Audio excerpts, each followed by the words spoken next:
Okay, so 3 kesilapan yang dia share, biasa yang bila orang tanya harga, then kita reply tu, first dia cakap, kita terus bagi katalog.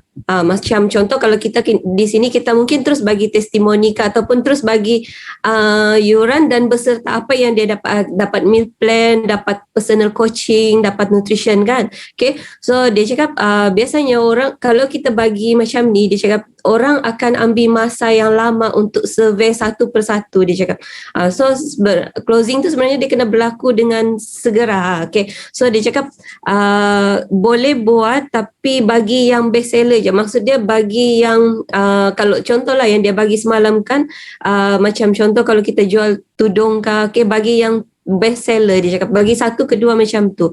Okay, tapi itulah kalau boleh dia cakap jangan jangan guna teknik dia lah, dia cakap bagi katalog. Okay, and then yang kedua pula dia cakap terus ajak berkenalan. Macam contoh tanya berapa orang anak, okay, tinggal di mana, contoh macam tu lah dia cakap. Tu antara yang kesilapan biasa berlaku lah, dia cakap. And then yang ketiga adalah dia cakap terus bagi harga semata-mata. Okay, so yang ni saya pun sebenarnya pernah apply jugalah. Sebab kadang-kadang kita rasa macam lagi-lagi bila waktu leads yang banyak masuk tapi tidak ada closing, so kadang-kadang macam ada yang terus tanya harga, so macam terus je lah bagi.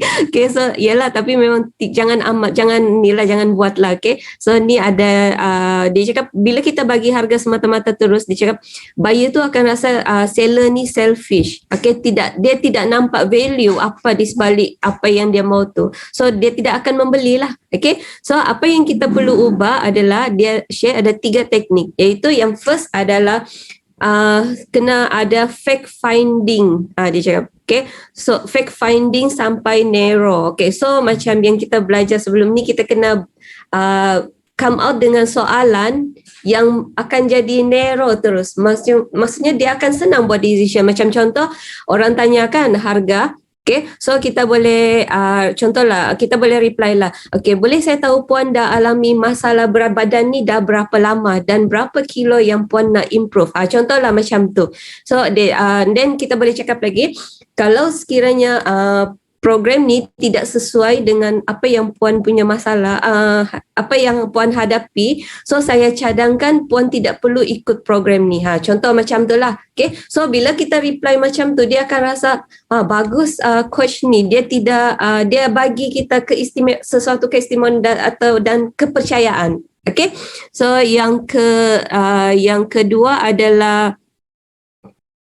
minta confirmation produk atau servis, dia cakap.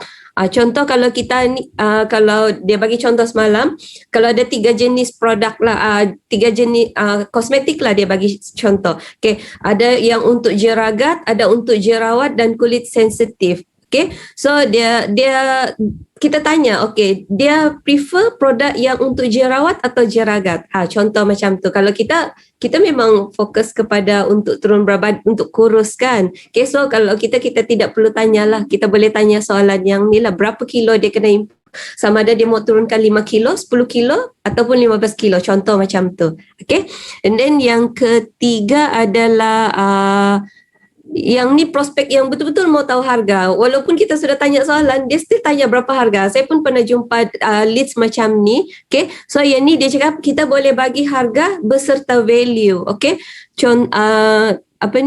yang contoh dia bagi semalam, sekejap saya punya internet dah berapa. Okay, dah okay. So dia cakap terima kasih sis sebab nak grab. Okay, so kita kena sertakan 3 benda ni. Okay, yang pertama adalah USP. USP tu unique selling point. Apa unique selling point kita punya program? Kena kenal pasti. Okay, so and then yang kedua adalah testimoni. Dan yang ketiga adalah social proof. Okay, social proof ni contohnya macam di sebalik kita punya sosial, kalau yang dia bagi tu contoh macam kelulusan dari KKM lah. Okay, so macam dalam program kita mungkin kita boleh cakap, okay, kita ada jaminan kurus 30 hari. Okay, means sebab dalam satu bulan memang akan ada ramai yang turun berat badan lebih daripada 4 kilo, 5 kilo. So itu adalah kita punya inilah unique selling point. Dan so boleh bagi contoh gambar-gambar lah. Okay, tapi jangan bagi contoh gambar yang banyak sangat. Okay, so mungkin bagi, kalau boleh kalau contoh kalau umur dia dalam 40-an, kita cari testimoni peserta kita yang umur dalam 40-an. So dia lagi confident, oh umur dia macam ni pun boleh kurus sebenarnya. Okay, and then kita bagi then kita boleh terus bagi tahu harga program kita lah. So dia nampak value di sana dan dia akan rasa lebih yakin dan dia senang buat decision. Okay, so itu adalah inilah kita boleh apply sama-sama lah. Alright, so itu saja untuk daripada saya. Okay, so saya buka kepada next, siapa yang mau share?